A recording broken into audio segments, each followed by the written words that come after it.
Salut à toutes et salut à tous et bienvenue dans ce nouveau live de Bitcoin et nous. Installez-vous confortablement parce que aujourd'hui on a du lourd avec nous. On a un invité exceptionnel un créateur, on peut dire ça comment, un écrivain, un artiste, un codeur. Est-ce que j'oublie quelque chose, Scuba, qui nous vient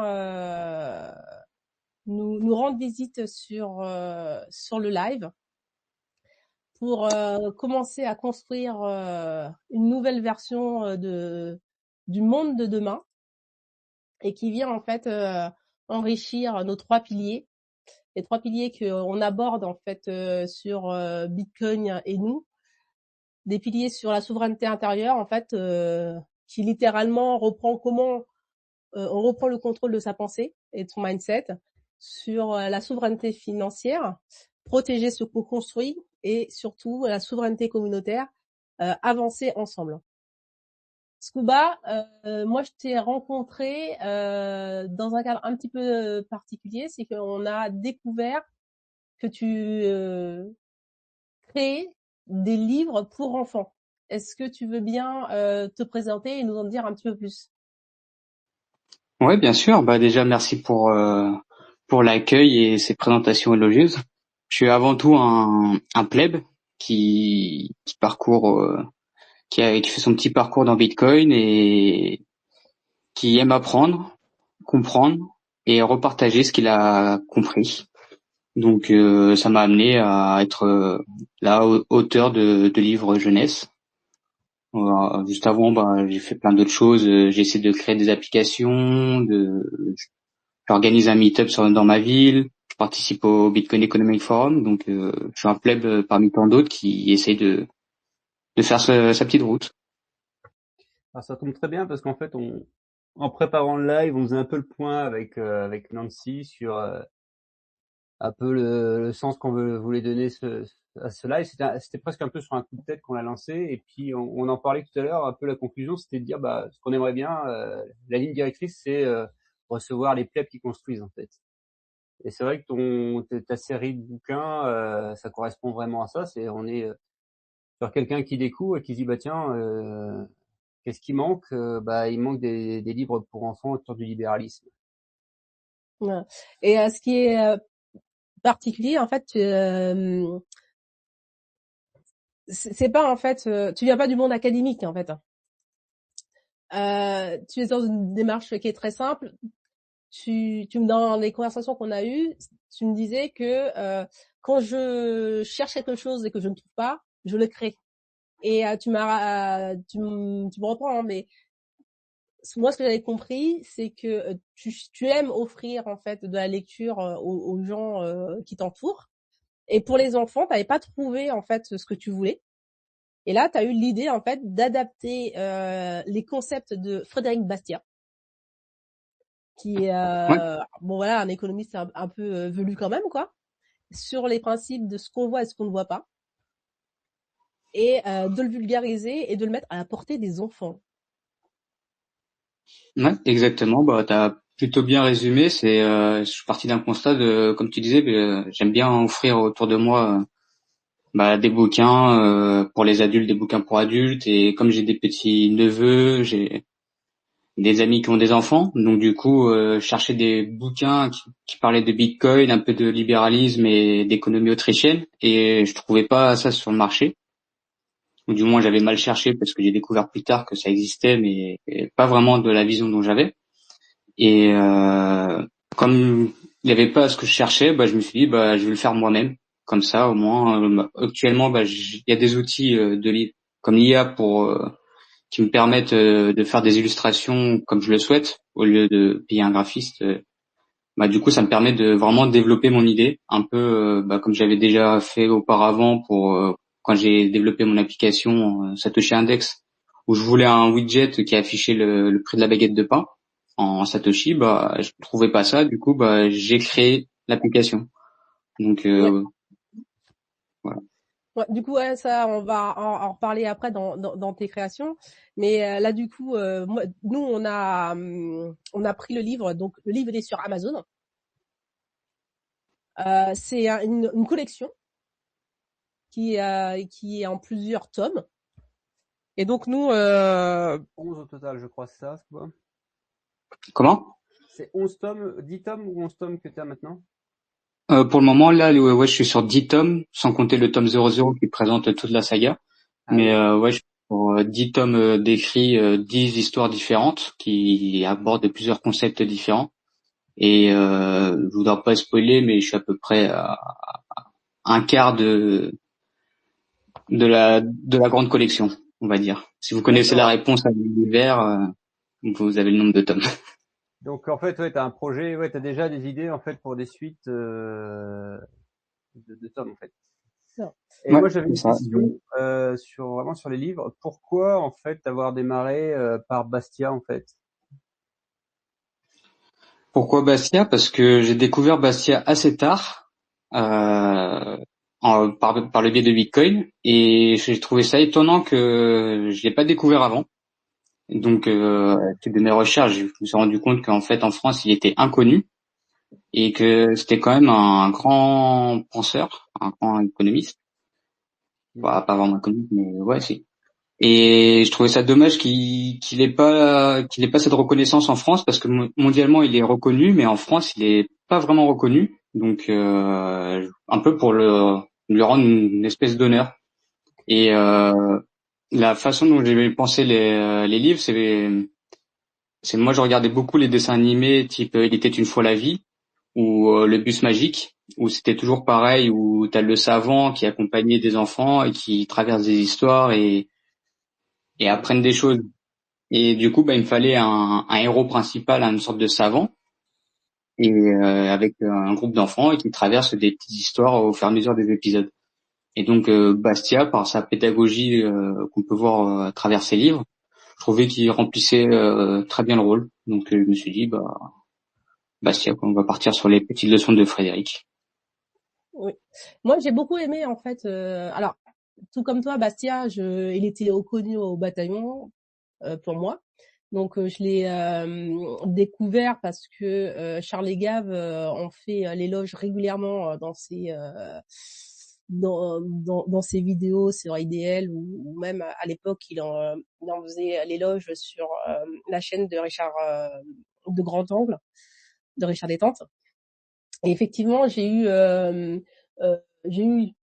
la joie de lire intégralement en fait le livre de l'essai de Frédéric Bastiat, ce qu'on voit et ce qu'on ne voit pas. Et je trouve qu'il est assez pertinent pour des enfants parce que les enfants, ils ont cette capacité en fait de prime abord de voir les premiers effets. Et c'est vrai qu'en tant qu'adulte, on reste assez facilement dans cette posture, un petit peu enfant, où on voit les effets entre guillemets positifs. Quand on écoute la gauche ou le socialistan, on va dire oui, on va taxer les riches. Ah ouais, ouais, ouais, ouais, c'est une bonne idée et tout, comme ça, tout le monde va pouvoir en avoir, on va pouvoir partager la richesse, on va pouvoir faire des choses comme ça. Et ce que nous alerte Bastia, c'est que dans toute action humaine, il y a le premier effet, l'effet qui se coule, hein, qui se coule, double effet, hein, le premier effet qui fait plaisir à tout le monde, et puis derrière, quelques mois après, quelques années après, en fait, tu as la deuxième lame, le deuxième effet, l'effet un peu pervers qui va arriver, où en fait, ça va détruire, déséquilibrer en fait le marché et détruire l'économie. Et je trouvais ça super en fait intéressant de reprendre en fait cet aspect de ok, pour l'instant là pour le coup c'était les marchands de chandelles. On va satisfaire les marchands de chandelles, mais attention, tout effet, toute action a des effets secondaires, quoi. Est-ce que peut-être, alors sans vouloir te piéger, hein, Scuba, mais est-ce que tu pourrais juste rappeler peut-être les quelques grands principes que Bastia a défendus et que tu as un peu plus présenté dans les bouquins que tu as produits. Pour les personnes qui connaissent pas Bastia. Ouais, bien sûr. Bastia, il a défendu une théorie de la valeur dans le sens où la valeur est dans le service échangé et non dans les choses. Il a pas mal écrit, comme tu l'écrivais très bien, ce qu'on voit et ce qu'on voit pas, les effets invisibles qui en découlent. Au niveau de la privatisation de certains marchés pour un certain type de personnes, d'entreprises. Et du coup, il explique à travers ça les conséquences qui en découlaient derrière. Et il avait une sorte d'enchaînement causal. Il déstructurait les choses petit à petit et dans ses sophismes, il démontait vraiment tous les différents concepts. Alors, excuse-moi, bonsoir à tous. Je suis désolée, je suis arrivée un petit peu en retard, mais ton Gus, là, Bastia, c'est ça? Ouais. C'est un économiste? Ouais. Ouais. Alors Bastia, c'est un économiste français, comme disait Scuba, qui est peu connu en France, alors qu'il est assez connu à l'étranger. Je suis pas un grand savant, hein, c'est juste que je viens d'ouvrir la page Wikipédia. Il est né en 1801 et mort en 1850. Donc tu vois, c'est un économiste c'est quand même un mec du 19e, ouais. C'est marrant ça. Et en fait, il est souvent considéré comme un des pères, même si je crois pas qu'il soit considéré comme de l'école autrichienne, mais il est bien en amont de l'école autrichienne. Et c'est un peu ses idées, c'est ce que disait Scuba, il a amené des idées un peu novatrices. Par exemple, la valeur dans le service échangé. En fait, c'est rappeler par exemple que la valeur, c'est quelque chose de subjectif. C'est vrai qu'il y a eu un peu de débat tout à l'heure. J'ai vu ça sur X, sur mon fil. Je pense que tout le monde n'est pas touché, mais quand on dit la valeur intrinsèque de quelque chose, en fait, en réalité, quelque chose n'a pas de valeur. C'est toujours l'image avec un verre d'eau. En fait, un verre d'eau en France, ça vaut à peu près rien. Par contre, si tu meurs de soif au milieu du désert, ça vaut toute la fortune du monde, quoi. Et là, Scuba, ce gars-là, tu l'as découvert à travers des études ou en recherche personnelle? Comment t'en es arrivé comment t'as croisé la route de ce monsieur du 19e? Au fur et à mesure des différentes vidéos, podcasts que j'écoute. Et c'était notamment Damien Tellier qui en parlait souvent. Donc du coup, j'ai creusé un peu ce qu'avait fait Damien Tellier. Il avait fait une formation entière sur Frédéric Bastiat. Et de fil en aiguille, du coup, j'ai commencé à lire ses œuvres. Et Sébastien Tellier, c'est un économiste. Enfin, je suis désolée, là, pour le coup, je suis pas du tout sur un domaine que je connais. Damien Tellier, c'est un professeur de philosophie. Ok. Qui est bitcoiner aussi. Il fait actuellement il fait des formations sur Plan B. Je sais pas si tu connais la plateforme Plan B pour Académie. Oui, là, ça me parle déjà un peu plus. Ouais. Du coup, sur la formation Plan B pour Académie, tu as des formations de la philosophie, de philosophie et d'économie, et t'en as plusieurs, t'en as 2 ou 3, je crois, deux réalisés par Damien Tellier, où il explique du coup différentes les philosophies libérales, etc. Ok. En fait, faut se souvenir que à la base, l'économie, c'était de la philosophie. Et c'est vrai que c'est pas illogique qu'on retrouve un philosophe qui s'intéresse aux questions économiques. Je pense à Damien Tellier quand je dis ça. Et c'est vrai que Bastia... Pardon, vas-y, est-ce quoi? Ouais, je veux dire, t'as dit tout à l'heure que c'était pas vraiment un Autrichien. Moi, je dis plutôt que c'est un proto-Autrichien, ouais. Dans le sens où il venait avant l'école autrichienne, qui a été vraiment réalisée par Karl Menger plus tard, mais du fait de sa façon d'étudier les chaînes causales, il avait plusieurs intuitions décisives, la valeur non objective, la centralité de l'échange ou des trucs comme ça. sa façon de voir les choses, et on peut dire que c'était un précédent avant l'arrivée de l'économie autrichienne, donc un peu un proto-autrichien. Alors, si vous avez des enfants, il faut évidemment acheter les bouquins de Scuba pour découvrir Bastia. Mais si vous intéressez à la question, vraiment, par exemple, pour commencer, ce qu'on voit et ce qu'on ne voit pas, c'est vraiment un petit bouquin. Je suis en train de le feuilleter. Ça fait 60 pages. Et alors, c'est plutôt une qualité parce qu'en fait, ça veut dire que c'est abordable à peu près pour tout le monde. Ça se lit bien. Une 60aine de pages, c'est quand même pas, on part pas dans Seigneur des Anneaux en 3 tomes et on va y passer des nuits. Et c'est quand même une bonne introduction à toutes ces questions du libéralisme. C'est des choses vraiment basiques, ce que tu disais sur la valeur intrinsèque des choses. Ben, en fait, non, il n'y en a pas, quoi. Et pareil, il y a la loi aussi, qui est un tout petit bouquin, je crois, d'une 30aine de pages encore, qui lui va pousser encore plus loin la chose dans la morale derrière de ceux qui écrivent la loi. Au final, et ils veulent juste la loi pour leur désir à eux, même si au début ça peut paraître d'un point de vue moral, mais au bout d'un moment il n'y a plus de limites, et qu'il faudra juste se cantonner aux droits naturels qui sont les droits de vivre, d'être libre et de propriété. Alors peut-être pour faire un live un peu débutant, parce que c'est vrai qu'on s'adresse à des gens qui ont des enfants et qui découvrent un peu tout ça. Est-ce que tu pourrais peut-être nous rappeler en 2 mots ce que c'est que l'école autrichienne en fait d'économie? Si t'es à Vas-y, l'aise. mouille la chemise là. Non, parce que je me permets, mais tu vois, moi je suis maman, je suis un peu à la bourre. Je vois que l'invité du soir, c'est un gars qui écrit des bouquins pour les gosses. Je me dis, ouais, super. Et là, on est sur un registre économie, philosophie. Je me dis, waouh, comment t'as réussi à produire un truc papier, noir sur blanc, que les gamins peuvent s'approprier, qui leur permettent de réfléchir en fait comment sont rédigées les lois et comment tu penses l'économie. Tes bouquins, tu les as pensés pour des mômes qui ont quoi, 6-8 ans ou 10-12 ans?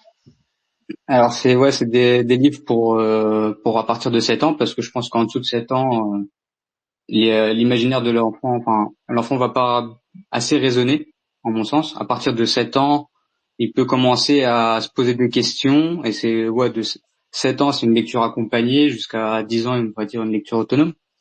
Et c'est à travers des petites histoires de la vie quotidienne de tous les jours. Tu vois, on est dans un contexte d'un village du 19e siècle, mais c'est des petites histoires assez simples, où vraiment, tu vois, le tome 2, c'est la vitre brisée, où il joue au ballon, la vitre se casse, tout de suite il y a un vitrier qui passe et qui dit tant mieux, je vais avoir du travail. Tout le monde dit bah ouais, c'est cool, il va avoir du travail.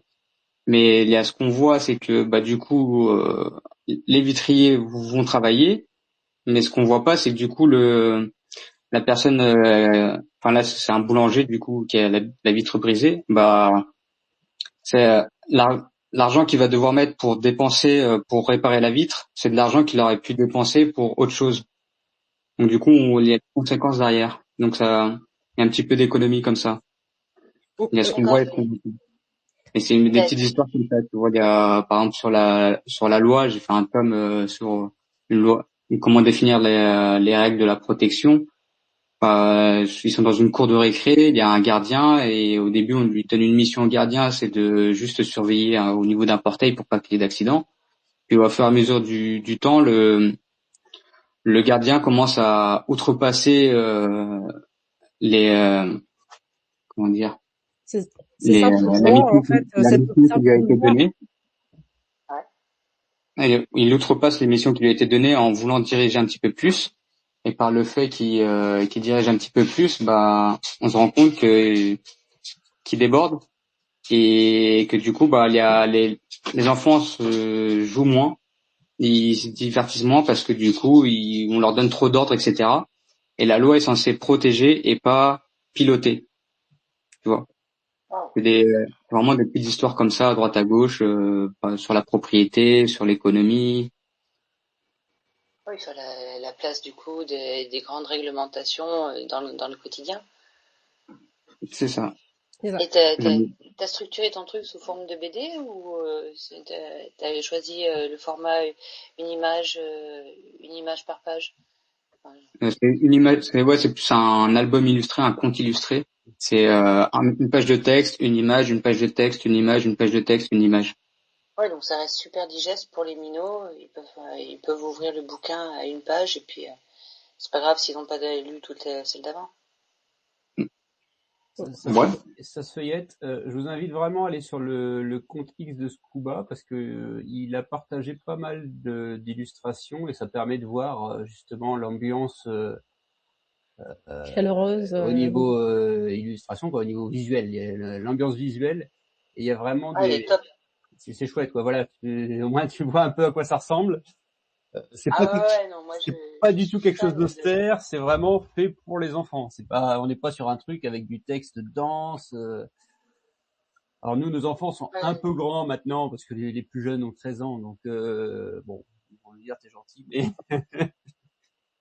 Après, tu vois, c'est marqué à partir de 7 ans, mais ça a un double usage, les bouquins. C'est aussi bien pour les enfants que pour les parents qui lisent. Parce que Oui. du coup, en fait, ces bouquins, je les avais réfléchis comme une manière de orange peel, d'une manière assez douce, ou sans parler de Bitcoin.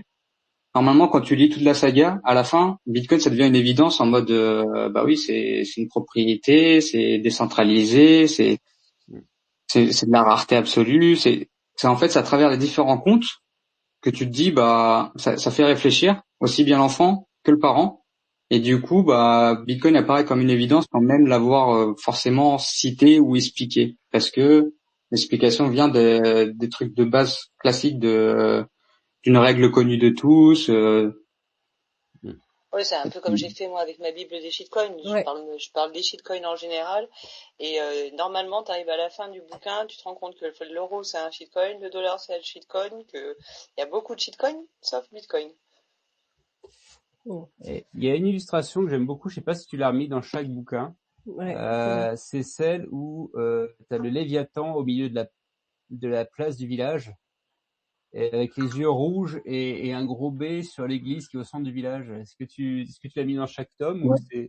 Celle-là, elle est dans chaque tome. Elle est je sais pas si t'as remarqué, mais au début du bouquin, l'illustration, il fait jour, et à la fin du bouquin, l'illustration, il fait nuit. Et Ah non, c'est fait merde. pour dire que la journée est passée, quoi. C'est vraiment. Ah tiens, je suis passé à côté. Ah oui, bien joué, oui, d'accord, ok. Ah, Ouais, excellent. c'est des comme ça, des petits tips que tu fais bah, pour arriver de dire bah c'est la fin de parce que les bouquins c'est des bouquins pour enfin moi je pensais pour la nuit à raconter le soir avant de se coucher. J'ai imaginé comme ça et du coup bah comme ça arrivé à la fin il fait nuit au niveau du truc. C'est pour ça que chaque bouquin aussi se termine. Bah les 4 premiers tomes c'était pas trop ça, mais à partir du 5e tome j'ai commencé vraiment à essayer de faire ça. C'est d'instaurer une sorte de rituel à la fin de chaque bouquin où ils gagnent un badge, ils se réunissent autour d'une table, ils discutent rapidement de l'histoire qui est arrivée, de ce qu'ils pensaient faire et ce qu'ils en fait ils faisaient, et ils gagnent un certain badge, le badge du bouclier, le badge de la graine, des trucs comme ça pour instaurer un certain rituel. Ouais. Et franchement, sérieusement, c'est rigolo parce que ce que tu racontes là, ça ressemble un petit peu en fait au à la façon dont nous en fait on éduque nos enfants. Je t'explique. Toutes les semaines, avec nos enfants, on se fait une séance à table qui consiste en fait à expliquer, raconter un événement qui soit considéré comme une victoire pour soi, qu'est-ce qu'on a fait de bien durant la semaine qui s'est écoulée. Ensuite, une défaite, quelque chose qu'on n'a pas réussi à surmonter et qui nous a un petit peu tracassé pendant la semaine.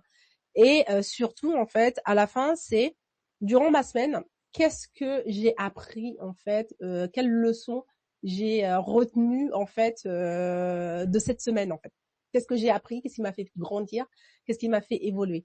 Et je trouve que l'idée à la fin en fait réussir à poser des parents et des enfants autour d'un sujet et de dire bah voilà, il s'est passé une histoire.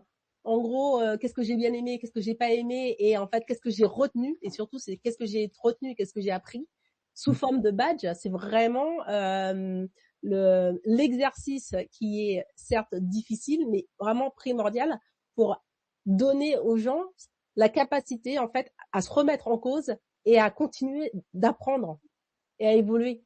Et c'est vachement important pour les enfants parce que tu vois, il y a peu de temps là, on parlait d'éducation des enfants et je pense que l'éducation aujourd'hui dans la société où on est vraiment un champ de bataille important parce que la structure étatique, l'éducation de l'État en fait ne permet pas en fait de faire des hommes libres, de faire de nos enfants des hommes libres, réfléchis, sont capables de créer de la valeur et d'être force de proposition et se reconnecter les parents en fait sur un sujet et franchement bravo d'avoir choisi Bastia et l'économie là-dessus et les forcer en fait de manière ludique à en tirer une leçon.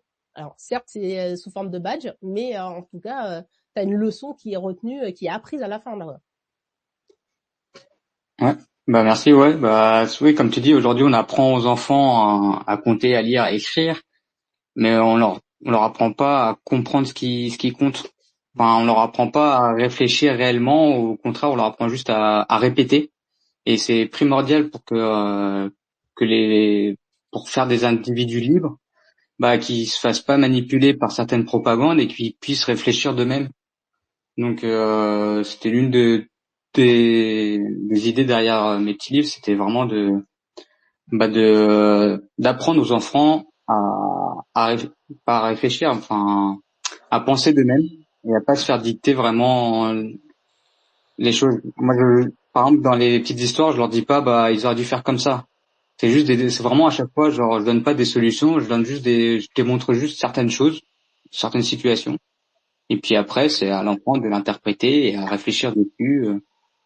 Et aux parents aussi, parce qu'en fait, t'as les parents qui lisent le livre avec. Et je pense que ça permet aussi aux parents de faire une introspection aussi sur leur propre situation. Ouais, Daron, tu voulais Ouais, dire? totalement. Oui, puis enfin, je prends une noob comme moi là pour le coup. Toi, tu t'es appuyé sur sur des vraies théories économiques qui remontent à au moins le 19e siècle et qui ont pensé l'économie d'aujourd'hui en fait. Alors Donc ça permet malheureusement, ça comme permet t'es un peu vraiment vieux et en aux enfants et aux parents de s'approprier des thématiques qui sont fondamentales mais qui effectivement font pas partie forcément du cursus Ouais, scolaire. c'est ça. On te dit, bah voilà, là c'est l'euro, il faut utiliser l'euro pour payer, etc. Mais on t'apprend pas vraiment qu'est-ce que la monnaie, d'où ça vient, quelles sont ses propriétés ou des trucs comme ça. Et ce qui est dommage parce que du coup, bah ça fait des gens, des robots qui répètent et qui font ce qu'on leur dit de faire et qui Oui, pensent pas librement. et qui pensent pas librement. Et là, je te rejoins tout à fait, hein, parce que j'ai été la première à être victime de cette propagande qui était la finance, c'est mon ennemi. Et effectivement, quand tu n'es pas éduqué sur l'économie, tu es comme des enfants, tu es capable d'avaler tout et n'importe quoi, même arriver à un certain entre guillemets à un âge de raison 30 ans passés, tu vois. Âge de raison, très bien. 40 ans passés. Ah, ça va, oh, ça va désagréable. Toujours pour présenter un peu le format des bouquins pour les personnes qui les ont pas eu dans les mains. En fait, c'est vraiment une histoire qui va guider le livre avec donc comme le disait Scuba, Fred 21 ans, qui est un jeune homme curieux et qui adore comprendre comment fonctionne le monde. Et en fait, à côté de ça, il y a 3 personnages qui sont des enfants. Il y a Tom, 9 ans, qui est l'impulsif du groupe. Il y a Lina, 8 ans, qui est pleine de vie et d'enthousiasme, et Milo, 7 ans, qui est le plus calme et le plus observateur. Et en fait, voilà, c'est comme ça que le bouquin se déroule, avec un adulte qui vient apporter je vais dire son savoir, mais pas non plus de manière très descendante. Et puis les 3 enfants qui observent le monde et qui découvrent des choses et qui se questionnent en fait. Donc c'est vraiment quelque chose de très pédagogique, très presque ludique. Oui. Et c'est vrai que j'aime Exactement. beaucoup. Excuse-moi. Et c'est vrai que j'aime beaucoup cette approche de nouvelle d'éducation où en fait l'adulte accompagne les enfants dans la réflexion. On n'est plus dans une posture complètement descendante comme on a traditionnellement par notre éducation où tu es assis dans une classe et tu reçois la bonne parole. Là, on évolue dans le village. On a affaire à des vrais cas concrets, des problèmes, et en fait, et on réfléchit en fait au cas. On est dans du concret. Ouais, puis il y a suffisamment de types de personnages pour que les gamins puissent s'identifier. Enfin, ça me parle d'autant plus que moi, mon petit cadet, il a 10 ans et il s'appelle Tom. Et c'est la catastrophe ambulante de partout où il passe. Donc, Exactement. Et dans les personnages, tu vois, il y a des personnages qui sont récurrents et qui reviennent aussi de temps en temps. Il y a comme le gardien Léon qui apparaît dans 2 tomes. Il y a Aline aussi qui apparaît dans plusieurs tomes. Donc il y a quand même des personnages qui reviennent de temps en temps. Ils ont chacun leur fonction. Et je cherche pas vraiment à dire tiens, ce qu'ils ont fait c'est mal. C'est pas en mode montrer que c'est mal. C'est juste dire bah ça partait d'une bonne intention, mais peut-être que l'intention en final a certaines conséquences et qu'il aurait voilà. peut-être fallu y réfléchir avant. Tu vois, faut pas dénigrer les gestes.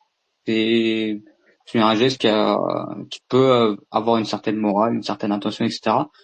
Mais ouais, le geste était peut-être mal fait ou mal compris, et du coup, bah, par le biais d'une démonstration, d'un exemple ou un truc comme ça, et bah, du coup, on peut Donc, le voir, problème de la théorie et de la pratique. c'est ça. C'est super. Par exemple, le dernier tome que j'ai réalisé, c'était sur un marché où les prix, le prix du miel a augmenté beaucoup parce que, dû aux taxes et un manque d'offres. Et du coup, forcément, il y a le chef du marché qui vient et qui veut bloquer le prix. Et du coup, bah, tout de suite, ça fait une certaine pénurie, file d'attente, des cachotteries, les gens s'énervent, etc. Donc, parce que les 4 premiers tomes, c'est juste avec Frédéric Bastiat. Et à partir du 5e tome, il y a une introduction petit à petit de différents auteurs qui sont des guides aussi, qui viennent des libéraux, des penseurs, des économistes, et qui viennent bah, montrer leurs concepts et leurs idées.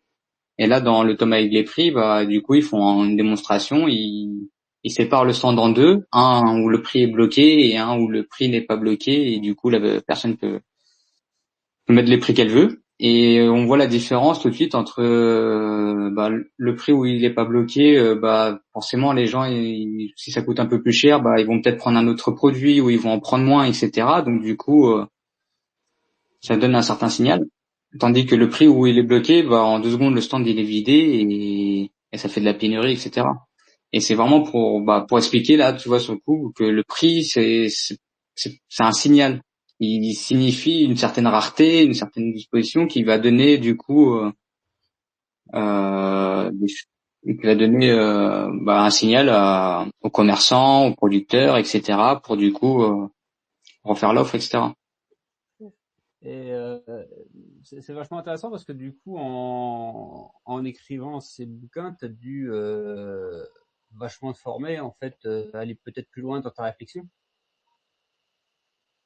Ouais, ouais, bah c'est comme pour toujours. Enfin, moi, quand faire ce bouquin, c'est un peu comme quand j'ai fait les meet-up ou autre. C'est apprendre, c'est déjà bien. Du coup, je connais la définition, etc. Mais est-ce que je l'ai comprise? Bah, du coup, on recherche cette définition, comprendre, vraiment rechercher à comprendre. Et après, si je veux vraiment avoir compris, il faut que je puisse l'enseigner. Donc, du coup, il faut que je pose encore plus la réflexion si je veux pouvoir l'enseigner. Donc ouais, ce bouquin, bah, j'apprends en même temps que je les réalise. Hein. Je sais pas encore la science infuse. Je les écris au fur et à mesure. Donc peut-être qu'il y a des moments où il y aura des tomes qui me mettront plus de temps à venir. Mais parce que j'apprends tout en écrivant et je comprends et j'essaie d'enseigner comme je peux. D'accord. Mais Et là, t'en as combien de tomes? Et question annexe, combien de temps ça fait que tu bosses sur ce truc? Alors, je me suis vraiment mis à bosser depuis novembre dernier, à me mettre dessus. On va dire que l'idée m'est venue il y a à peu près un an. Et le temps que j'ai eu l'idée, que je laisse germer dans mon cerveau, que de temps en temps j'y pense et je me dis tiens, je ferai ça comme ça, ouais, on fera ça plus tard. Ouais, tu vois, ça, Période d'incubation. ouais, c'est ça. Et puis un matin, je me suis réveillé, je me suis dit bon allez, on sort les doigts du cul, on a des IA, on va tenter. Donc j'ai réalisé 2 tomes dans la journée. Je me suis dit oh, ça a l'air quelque chose de convenable. Donc voilà, depuis novembre, donc ça fait deux, ouais 6 mois. Depuis 6 mois, ouais une dizaine de tomes. Bien. Là, t'en es à 5 tomes. 10. 10. 10? Ouais, 10. Ah oui. D'accord. Alors, Scuba, donc du coup, moi, si je résume assez, c'est que comprendre et transmettre, ça fait partie un peu de ton ADN. Et donc, à travers sa transmission, en fait, à travers la transmission, donc comme tu disais, tu as créé des meet-up.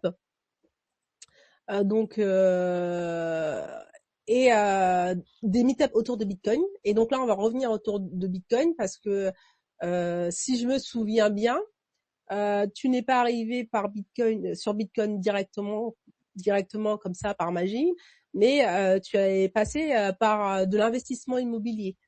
Est-ce que c'est exact ou pas? Ouais, c'est exact. Non, on va dire que la première fois qu'on m'a parlé de Bitcoin, j'ai dit ouais bah non, moi ça m'intéresse pas, ton truc de banque virtuelle, reste avec tes jetons là. Moi j'ai envie d'investir dans la pierre, donc du coup j'ai détourné le regard.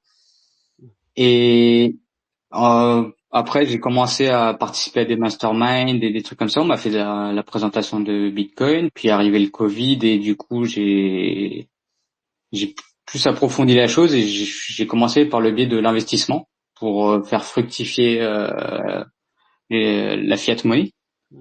Et au fur et à mesure de mon apprentissage, bah, j'ai fait dans la shitcoinerie, dans la DeFi, tout ça. J'ai travaillé pour un fonds d'investissement en tant qu'analyste blockchain. Et au fur et à mesure que j'apprenais, bah ça me dégoûtait de plus en plus. Et je suis retourné sur l'essentiel du coup parce que je suivais beaucoup Roxy et tout le travail qu'il faisait avec Découvre Bitcoin, donc je suivais ses formations. Et de fil en aiguille, à un moment donné, il a eu l'initiative de faire les meet-up en France. Et du coup, il a lancé un appel de création des meet-up dans les différentes villes. Donc moi, ça m'a chauffé. Donc j'ai aussitôt sauté à l'appel et participé à ça. Donc j'ai lancé le meet-up dans ma ville, qui aujourd'hui est toujours maintenu. On continue tous les premiers mercredis du mois à se rencontrer dans un bar. Toujours les mêmes fidèles avec de temps en temps des nouvelles personnes qui viennent par curiosité. Et du coup, les meet-up ont fait aussi pousser ma réflexion dans Bitcoin.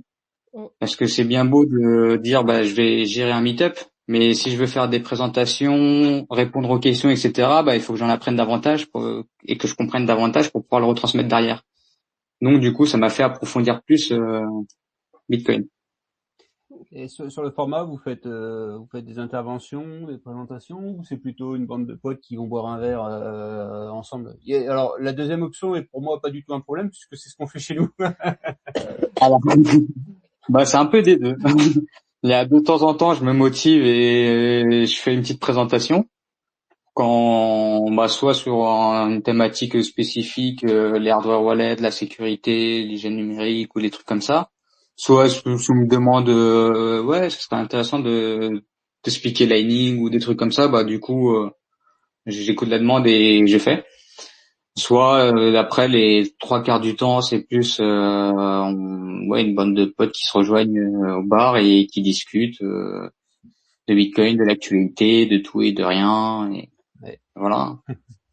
C'est pas, pour moi, c'est pas un détail, ça relève un peu ce que disait Nancy tout à l'heure sur la souveraineté communautaire, c'est-à-dire on va on va rejoindre des gens avec qui on partage pas mal de choses et on passe un bon moment, et c'est aussi bien, hein, des fois, il y a pas de, c'est pour ça que je dis, il y a pas de honte, hein, sur la deuxième option.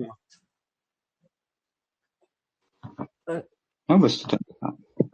Alors, oui, alors donc du coup, tu fais de l'immobilier, à travers ça, de l'investissement, tu découvres Bitcoin, tu te lances dans, Dans dans, la petite connerie. dans le terrier, comme on dit ça, ouais.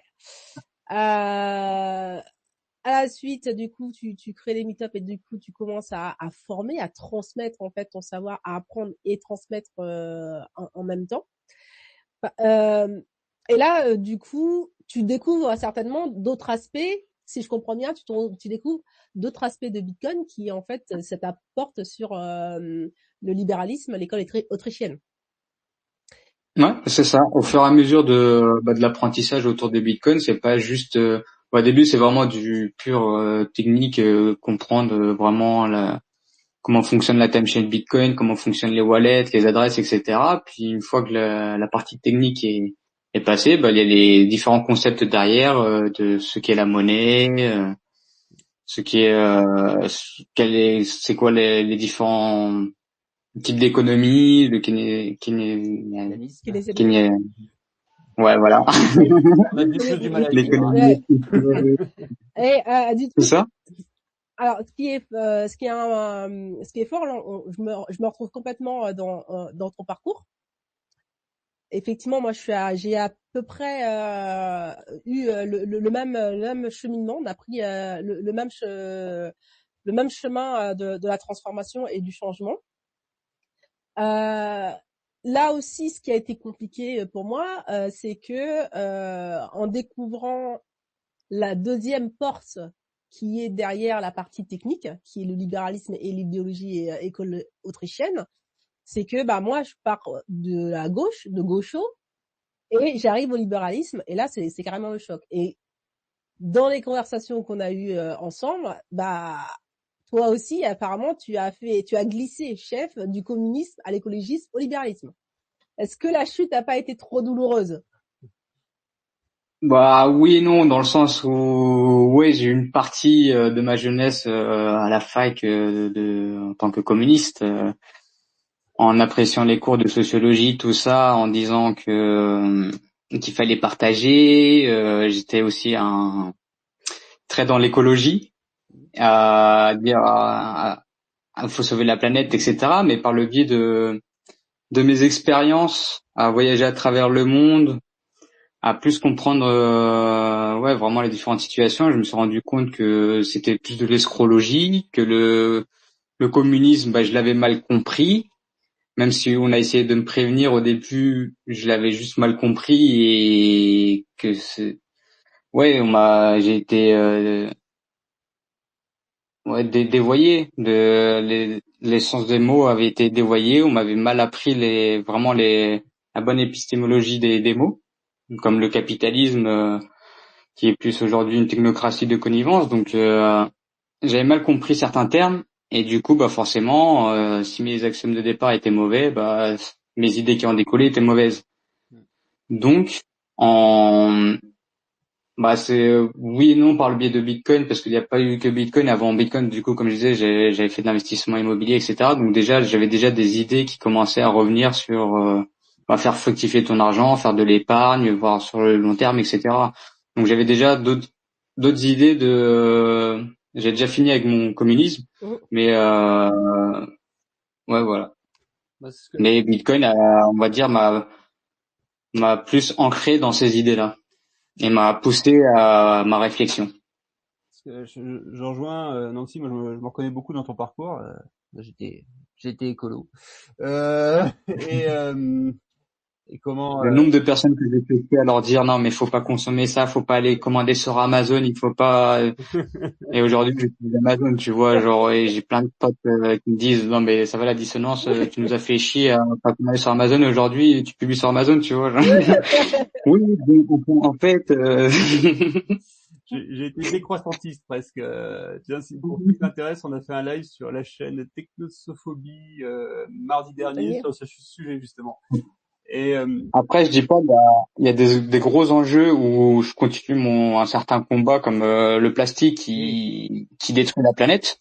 Tu vois, sur ça, j'ai jamais arrêté d'essayer de combattre le fait de consommer le moins de plastique possible. Parce que c'est vrai que moi je suis plongeur, je voyage beaucoup, j'ai voyagé dans presque tous les continents, je fais plus d'une vingtaine de pays.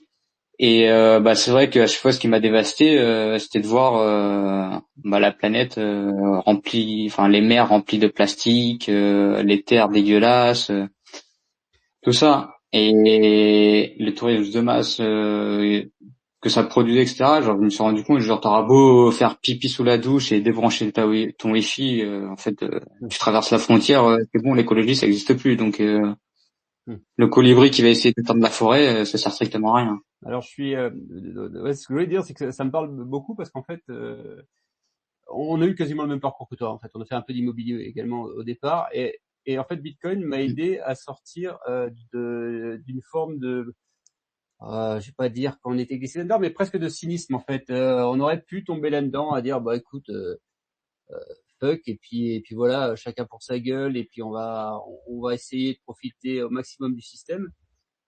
Et au final, pour moi, je parlais pas au moins pour moi, le Bitcoin, ça m'a permis vraiment de me réaligner et de trouver une cause plus grande que moi, et de redonner du sens en fait à tout ça en fait. Pas juste dire bah je vais essayer de m'en foutre plein les fouilles et puis on verra plus tard quoi. Dire bah on va essayer de construire quelque chose, une alternative plus juste, je sais pas. Ça redonne du sens. Ça redonne. Ouais, moi, Bitcoin, il m'a toujours redonné du sens dans mon côté pour la liberté et de la propriété. Mon côté un peu cypherpunk de l'époque d'Anonymous où j'étais très dedans. Ça m'a redonné cet aspect comme je disais genre après redécouvrir Bitcoin, du coup tu re-regardes tous les aspects techniques, etc. Et moi, je suis assez quand même un peu porté tech, et même si je suis pas un réel développeur, mais ça m'intéresse vraiment énormément beaucoup. J'ai grandi avec un PC dans les mains, donc Bitcoin m'a refait découvrir cette petite flamme que j'avais fini par perdre au fur et à mesure, où je m'étais un peu éloigné de la technologie, etc. Et ça m'a rallumé cette flamme, et surtout la flamme de la liberté, de pouvoir vraiment faire ce que tu veux. Quand tu veux, où tu veux, avec ton argent qui est propre à toi et qui te permet du coup de vraiment de avoir une vision long terme. Parce que comme tu disais, quand tu es dans le cynisme et dans l'écologie, etc., t'as même plus envie de faire des enfants parce que tu te dis ouais, quel avenir je vais laisser à mes gosses, donc je vais pas faire de gosses. Sauf que Bitcoin te relaisse un certain espoir pour l'humanité, on va dire. Tu disais que tu n'étais pas dev, mais tu nous as parlé tout à l'heure d'une application. Tu veux nous en parler un peu plus? Ouais. Ouais, bien sûr. Je dis je suis pas dev parce que j'ai pas fait de formation dessus. J'ai pas un truc académique dessus où j'ai appris sur le tas. Je suis assez autodidacte où j'aime bien apprendre et faire. Donc du coup, l'idée était simple. C'était lors d'un meet-up, tu vois, autour d'une bière avec un ami, et on parlait de en train de refaire le monde, exactement. On parlait ça serait chouette d'avoir un widget qui affiche la baguette de pain avec le prix en Satoshi. Je fais, ah ouais, ça serait cool. Je vois, le temps que je laisse l'idée dans ma tête, je la laisse grandir, etc. Je la note sur un bout de papier, et de fil en aiguille, un jour, je me suis dit, allez, on va se mettre dessus. Et du coup, à l'aide de l'intelligence artificielle, j'ai commencé à créer l'application qui s'appelle Satoshi Index, qui permet de voir les produits de biens à la consommation, type baguette de pain, prix d'un paquet de clopes, ou prix de l'essence, avec les prix qui sont pris sur l'INSEE, et de voir le prix aussi bien en Bitcoin qu'en euros, et du coup de voir sur une échelle de temps assez longue, de 2012 à aujourd'hui, de voir l'évolution du prix par rapport au prix du Bitcoin à l'époque et actuellement, ou de voir que par rapport à Bitcoin, il y a une certaine pouvoir d'achat grâce à Bitcoin, car la valeur de Bitcoin s'apprécie dans le temps, tandis que en euros, le pouvoir d'achat diminue, et on voit l'inflation réellement en shitcoin. Est-ce qu'on peut la télécharger quelque part? Parce que je suis en train de regarder en t'écoutant et je la trouve pas. Elle est pas sur les App Store. Elle est sur le GitHub et tu peux télécharger l'APK sur le GitHub, c'est un Android. Sinon, bah, après, tu peux aller sur le site, je crois que c'est oxcuba.github.io/satoshi-index et dessus il y a bah t'as la page web et du coup tu peux faire une web app. Tu fais ajouter à l'écran d'accueil et du coup ça te permet d'avoir. Ok. Après là je l'ai mis un petit peu de côté, j'ai pas développé le côté réussir à faire vraiment un widget que je peux mettre sur mon écran d'accueil, mais j'ai au moins la page principale et les fiches de chaque produit. Mais avant d'en arriver à faire Satoshi Index, avant ça, j'avais fait un autre projet que j'avais développé. La première fois que j'ai vraiment codé, c'était sur un ESP32. Bah, il y avait les Nerdminer qui venaient de sortir et qui permettaient d'avoir un ticket de loto de mining. Alors, ESP32, Et, c'est quoi? c'est un petit microcontrôleur avec un petit écran. Je sais pas si tu vois les Nerdminer. C'est des petits mineurs là avec un écran qui a une toute petite puissance de calcul et c'est vraiment un ticket de loterie. Et bah sur ce principe de Nerdminer, j'avais bien aimé, j'avais un petit ESP32 du coup qui traînait où j'avais pas mis de Nerdminer, je me suis dit tiens, j'aimerais bien en faire un à ma sauce et du coup bah j'ai fait un autre projet qui s'appelle Datablock. C'est pas vraiment un miner, c'est plus un écran qui affiche des informations sur la timechain, qui affiche bah, le bloc actuel, les frais de transaction, et en faisant défiler, t'as une petite page type mempool, ou encore un décompte pour bah j'avais fait ça pour les meet-up ou les conférences qui permettait d'afficher le nombre de jours restants avant une certaine date, et aussi une dernière page où tu réglais le nombre de fees max que toi t'estimes, et en dessous de ce nombre de fees max, bah en dessous c'est pas cher, donc t'as une image de la comté dans le Seigneur des Anneaux, et au-dessus bah t'as une image du Mordor. On pourrait dire oh là que dans le Mordor fais pas de transaction Bitcoin, mais et du coup ça c'était un premier projet que j'ai développé, que j'ai codé, et après j'ai fait Satoshi Index qui me permettait D'accord. Donc, en fait, tu considères vraiment Bitcoin comme une monnaie, du coup. ouais. Ouais. Ah oui, bon, je l'utilise au quotidien. Je suis sur un Bitcoin, j'essaie d'être sur un Bitcoin standard au maximum. Donc, ouais, je le considère comme une monnaie. Dès que je peux l'utiliser, je l'utilise. Voilà, j'essaie de me faire payer avec, c'est plus compliqué. Mais ouais, pour moi, c'est ma monnaie principale avec laquelle j'épargne et que je paye à droite à gauche dès que je peux. Ça permet de. Alors, je crois qu'il est parti de saluer Kino de La Market 21 KBP1. qu'on a reçu la semaine dernière et qui permet justement de dépenser ses Satoshi dans des produits de consommation de tous les jours. Je sais pas si tu as déjà eu l'occasion de le rencontrer ou d'avoir affaire Ouais, à. on s'est déjà vu au BEF et ouais, je vois bien la bull market qu'il a montée qui est super d'ailleurs, qui est top. Il y a Millésime qui est parmi nous ce soir. Salut Millet. Lui, il a une jolie galerie de bouquins. J'espère que vous êtes un minimum en contact pour mettre tes 10 tomes. Tu me fais halluciner. Dans le catalogue de Millet. Ouais, bah il m'a beaucoup aidé au lancement des bouquins parce que ça a été l'un des premiers à qui j'en ai parlé bah, pour faire imprimer mes bouquins au début. Je voulais passer par lui et Millet dans son extrême bonté il m'a dit non, avant de faire affaire ensemble, moi je vais vraiment te montrer comment fonctionne le monde de l'imprimerie, etc. Du coup, il m'a vraiment accompagné et aidé pour que je sois plus autonome derrière, pour si jamais avec Millet, bah on trouvait pas un accord ou ou que je suis dans un autre pays, etc. et que j'ai besoin d'un imprimeur, bah de pas me retrouver con sans avoir les bons termes, etc. Il m'a vraiment accompagné sur ce sujet. Donc je voulais encore le remercier parce que il m'a un peu poussé au départ de cette aventure.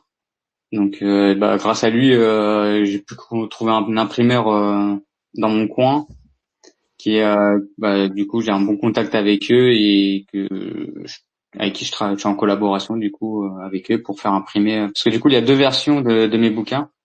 Il y a une version qui est sur Amazon qui est imprimée à la commande pour chaque personne, et une version qui est un peu plus petite dans une qualité un peu plus premium au niveau des feuilles, etc., et de l'impression, vraiment une meilleure qualité d'impression. Et ça me permet d'avoir pour le même prix, en fonction de la monnaie que tu vas utiliser. Si tu utilises du fiat ou du shitcoin, tu vas sur Amazon et t'as une qualité standard, on va dire. Alors que si tu utilises tes bitcoins et que tu vas sur le site Depop que j'ai monté et que tu achètes un bouquin en direct, comme tu as utilisé de la bonne monnaie, ce que j'estime moi de la bonne monnaie, du coup tu auras une meilleure version du bouquin. C'est excellent, parce que du coup, ça fait une espèce de la qualité appelle la qualité. Si tu veux. Exactement. Tu utilises la bonne monnaie, tu auras la version bon papier, format. Une version premium. Ouais, non, c'est excellent.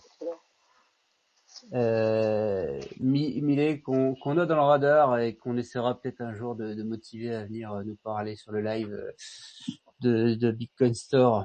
Ah oui, franchement bien, Millet, on va se marrer. D'accord. Dans les semaines à venir, on essaiera de voir ça. Ouais. Donc c'est noté de mon côté. Scuba, du coup, comme tu le sais, les Bitcoin et nous, c'est aussi la plèbe qui a décidé non pas de s'expatrier à l'étranger pour fuir en fait ou éviter le socialistan. C'est la plèbe qui a décidé de rester pour résister. Donc je nous considère tous les participants de ce live et de cette communauté comme les résistants, la génération qui résiste aux socialistants. Et toi, à travers en fait tes livres, pour résister en fait aux socialistants, la communauté joue un rôle important. Est-ce que c'est le cas pour toi? Je pense que oui, puisque du coup tu as fait des meet-up, donc tu as créé quand même au moins un petit réseau local pour résister de manière active contre le socialistan. Est-ce que tu as d'autres outils, d'autres approches pour la communauté, pour continuer en fait à vivre en socialistan et à pas se faire absorber par tout ce qui se passe?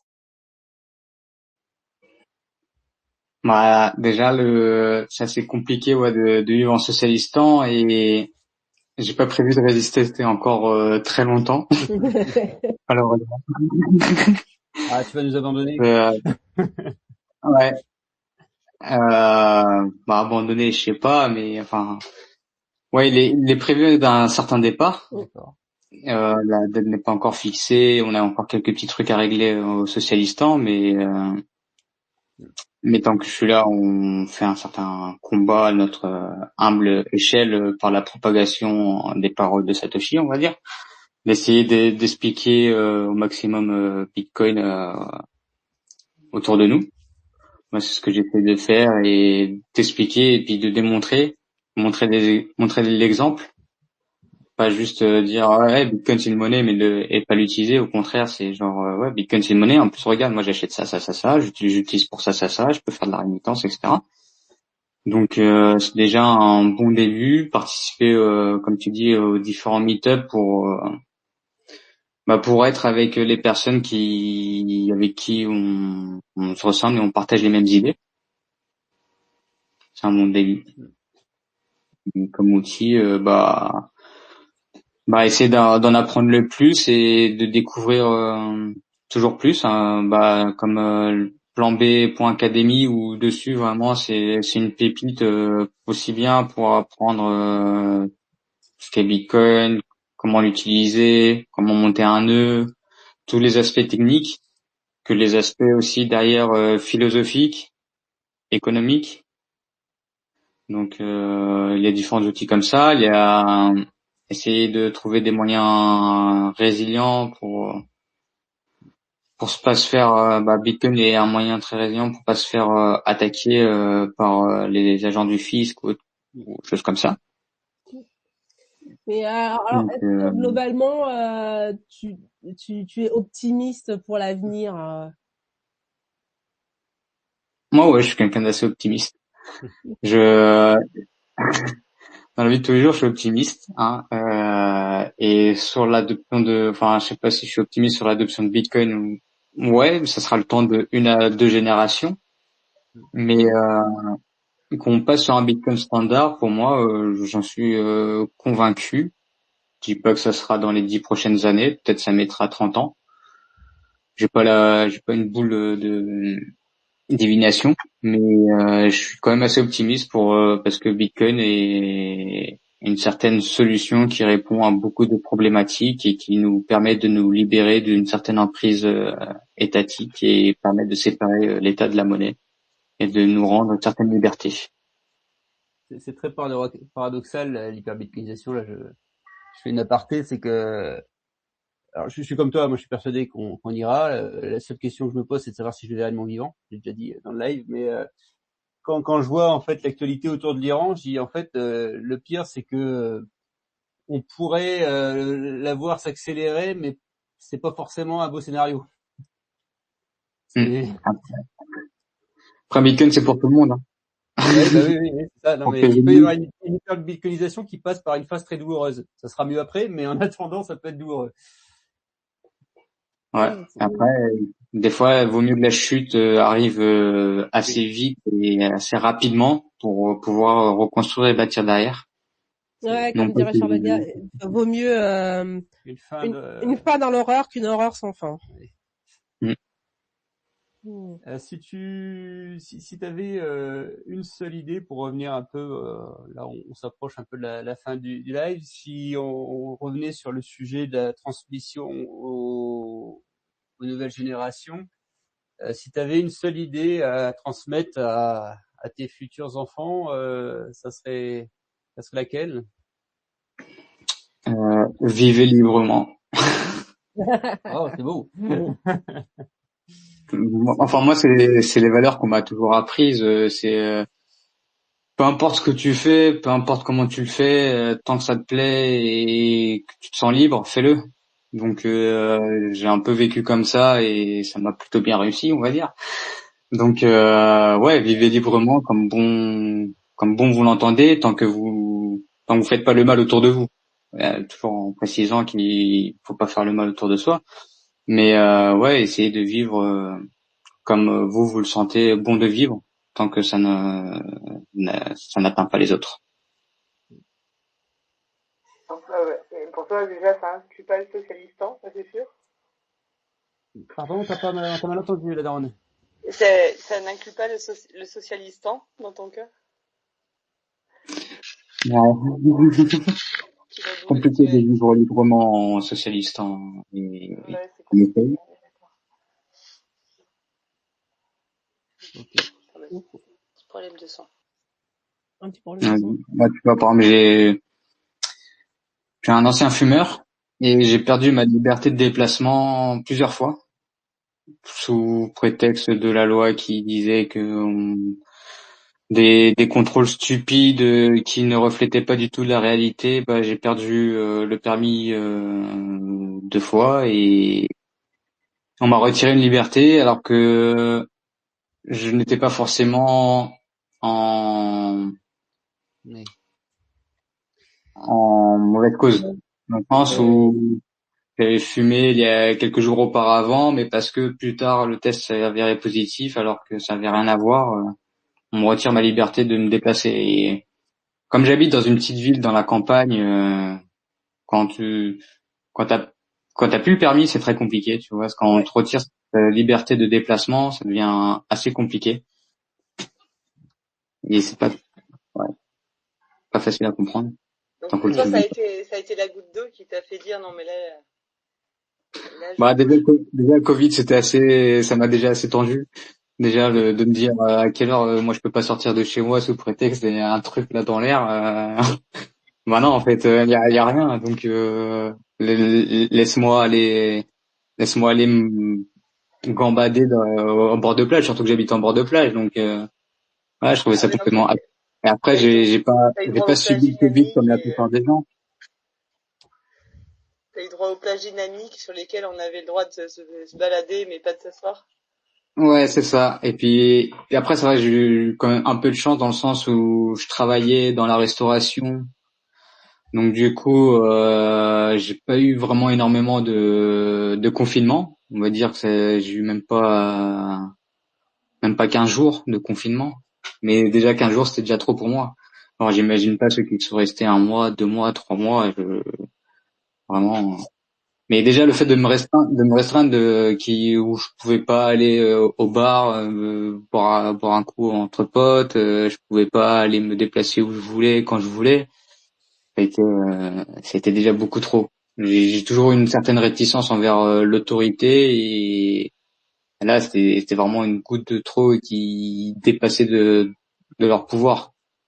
Et ouais, après il y a eu la perte de permis successif où là vraiment pendant 2 ans je suis resté sans permis et là ça m'a T'es pas mis au rendu. vélo?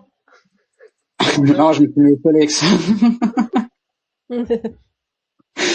J'ai eu un Solex, il est tombé en panne, j'en ai acheté un deuxième, il est retombé en panne et je galère à les réparer. Je suis pas quelqu'un de forcément très manuel, mais Ah mais non, t'es pas devenu écolo au point d'adopter le vélo pour autant. non, non, je consommais des billes de maïs soufflées enrobées de chocolat, des Maltesers, à 10 balles le paquet, où du coup tu fais plus attention à comment tu vas le consommer plutôt que dégommer le paquet direct. Mais non, je suis pas devenu complètement écolo à faire que du vélo, surtout là où j'habite où c'est un peu des vallées, donc Oui, ouais. effectivement, si ça monte et ça descend, tout de suite, il y a moins de volontaires. Ouais, je préfère marcher. Je suis un grand marcheur. Alors ça, ma ville, j'ai traversé en long, en large, en travers. Limite, on peut m'appeler Gandalf. Hein. J'ai dû faire 3 fois la Terre du Milieu dans ma ville. Mais ouais, je marche beaucoup. Je mets un petit podcast pendant une petite heure, 2 heures, et je gambade. Donc Ok. Ah mais c'est Je pense qu'on va s'acheminer vers la fin du live. On a 3 petites questions pour conclure. On va élargir un peu la question avant sur les enfants, mais si quelqu'un veut comprendre Bitcoin aujourd'hui, quelle est la première action qui devrait mettre en place d'après toi? s'il veut comprendre Bitcoin, il se télécharge un wallet, et il achète des Bitcoins. Non, il télécharge 2 wallets. Il, té- il, il achète des Bitcoins et il suit une transaction à lui-même. Ensuite, il supprime le wallet et remet le wallet. Comme ça, il verra déjà qu'il peut s'envoyer du Bitcoin lui tout seul sans qu'on lui demande l'autorisation, sans quoi que ce soit, quelle que soit l'heure, etc. Il pourra envoyer de la valeur. Et, et il faut qu'il supprime le wallet et qu'il retélécharge le wallet et qu'il re-rentre la cible pour vraiment se rendre compte que ce qui est important, c'est la cible. C'est elle qui contient les informations qui te donne accès à tes UTXO, à tes bitcoins. Oui, Il est excellent ce conseil. C'est vrai que c'est vrai. j'ai jamais Ouais, pensé. C'est vrai que ouais. ouais, Parce que ouais. l'histoire de la transaction, je l'ai fait à ma mère pour lui faire comprendre, mais j'ai pas pensé à lui dire tiens, supprime l'appli et on la réinstalle. C'est excellent. Ouais, c'est excellent parce que du coup, c'est vrai que perso, j'ai mis un moment à comprendre le principe du wallet en fait que tu peux te barrer en fait, tu peux l'oublier Mm. quelque part et te retrouver à l'autre bout du monde et juste avec ta petite phrase en fait tu la retrouves. Ouais, c'est ça. redevient ta propriété. Elle Et, redevient dans tes mains, en fait. Il y a une espèce de, tu sais, la propriété est dans la cible. téléportation, ouais, c'est ça, ouais. Et je dirais même du coup de télécharger 2 wallets différents pour du coup montrer qu'en fait c'est pas le wallet qui compte, c'est vraiment genre la cible, parce que même quel que soit le logiciel que tu vas utiliser, que ce soit sur PC ou sur téléphone ou que tu utilises un hardware, en fait réellement c'est la cible, elle, qui est le plus important de tout. Ouais. Tu vois, il y a plein de gens qui me disent ouais, j'ai envoyé dans ma ledger, j'ai la ledger qui est là-bas. En fait, je leur dis mais je m'en fous, ta ledger tu peux la jeter à la mer, en fait, tu t'en fous. Ta ledger, t'as juste généré ta seed d'une façon sécurisée et non connectée à Internet, etc. Soit. Mais ce qui est important réellement, c'est la seed. Donc Mais n'empêche, c'est contre-intuitif parce que, en fait, en gros, moi, je vais déposer mon argent au Crédit Mutuel. Bon, si je veux la récupérer, je suis obligée de passer par le Crédit Mutuel. J'ai pas le choix, en fait. En fait, il y a une matérialité, en fait, qui rattache mon argent fiduciaire, en plus c'est même pas un tiers. Et en fait, j'ai mis trop de temps, je sais pas, mais ça a été hyper dur de me dire que, en fait, mon argent, il est quelque part c'est dans pas ton un argent. espace-temps. Et en fait, il suffit je peux l'actionner, il peut redevenir ma propriété Avec 12 pauvres mots. ouais, c'est ça, avec 12 mots. Peu importe, je peux être même dans l'espace, je l'aurai. Je peux y Ouais. avoir accès même dans l'espace. C'est un truc de dingue, en fait, quand tu y penses. Totalement. Que tu sois sous l'eau, dans l'espace ou sur Terre, en fait, dès que tu as tes 12 mots, tu as accès, en fait, à ton argent. À tes bitcoins, à ta propriété.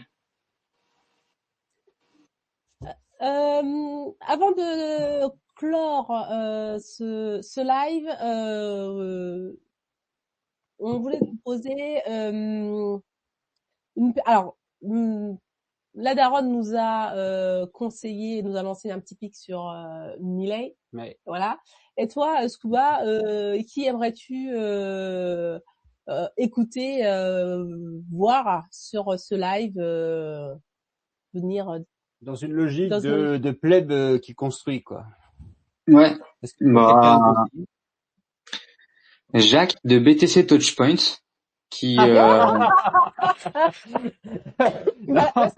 semaine prochaine. La semaine prochaine. ah bah, je savais pas. Donc non, désolé, on n'accepte pas cette proposition. On va faire une petite grille de l'auto, moi je dirais plutôt. Non, il va falloir changer cette phrase-là. Accès refusé. Non, après il y a beaucoup de plebs qui construisent. Il y a, je pense à Loïc avec pareil qui a beaucoup contribué à la compréhension de Bitcoin par le biais de ses nombreux articles et tutoriels. Loïc Oui. Pendule, du coup. Loïc. Pas là pour le coup.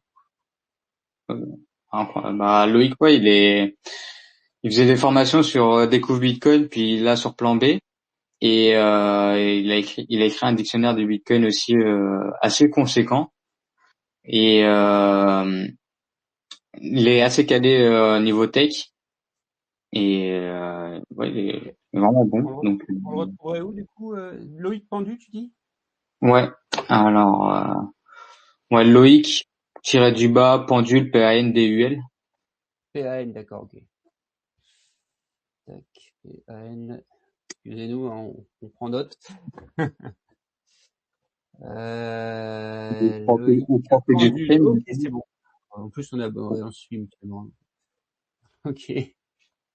Intéressant. Et écoute, on verra pour essayer de lui proposer le live. Mais donc oui, la semaine prochaine, on fera normalement un spécial éducation, ça, Nancy? Oui, un spécial éducation, mais éducation pour les grands, avec Jacques-Edouard de BTC Touchpoint, qui a pas mal travaillé avec Tellier sur l'éducation gratuite obligatoire de Rosebar.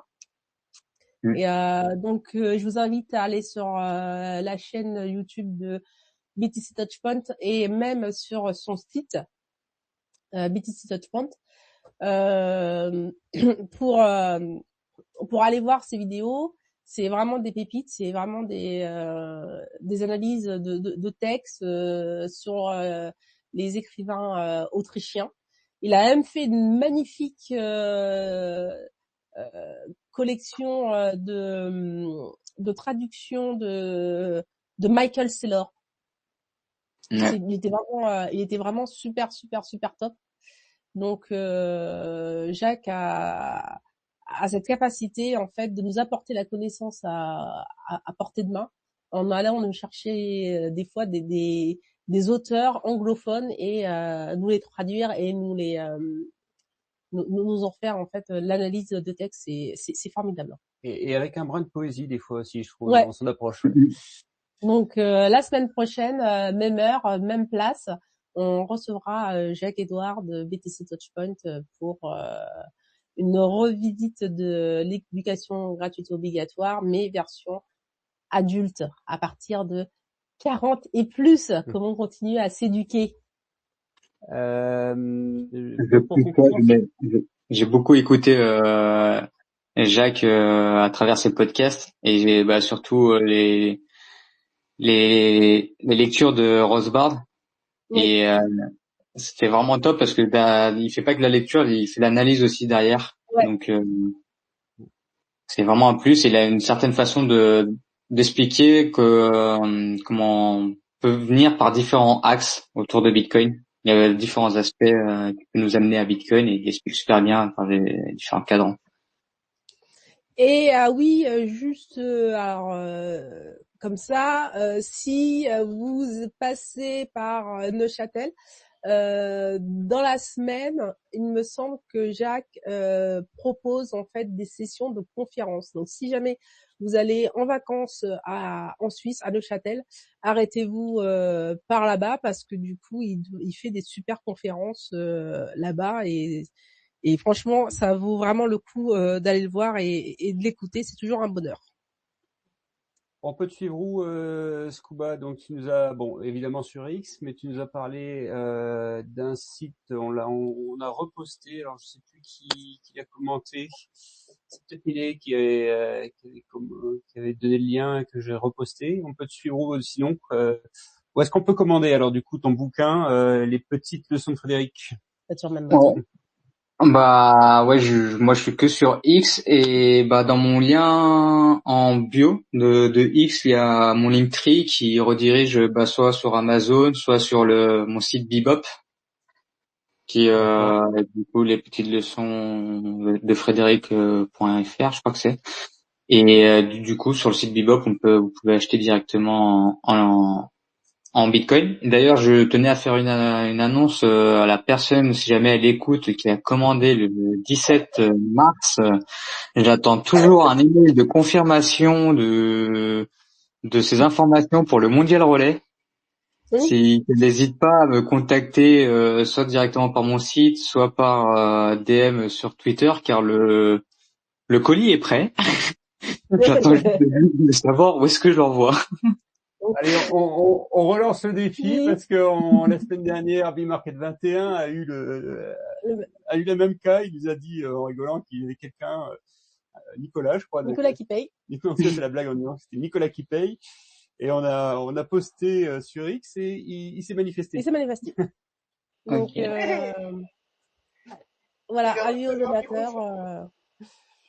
Oui, c'est vrai que la daronne était là, donc oui, il a été retrouvé. Oui. C'est bon.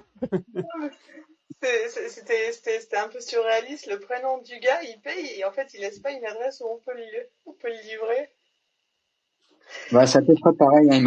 J'ai juste son adresse mail et c'est tout. Donc du coup, j'ai fait la procès sur Mondial Relais. Je lui ai envoyé 2 mails, mais j'ai pas de nouvelles depuis. Donc j'ai reçu les SAT, mais j'aimerais bien qu'il reçoive les livres aussi. Bon Bitcoin et nous, vous faites service après-vente. Voilà. En tout cas, encore merci pour votre accueil, Bitcoin et nous. Au plaisir d'avoir participé au podcast. C'était vraiment top. Merci. Merci beaucoup. On se revoit au BEF. Voilà.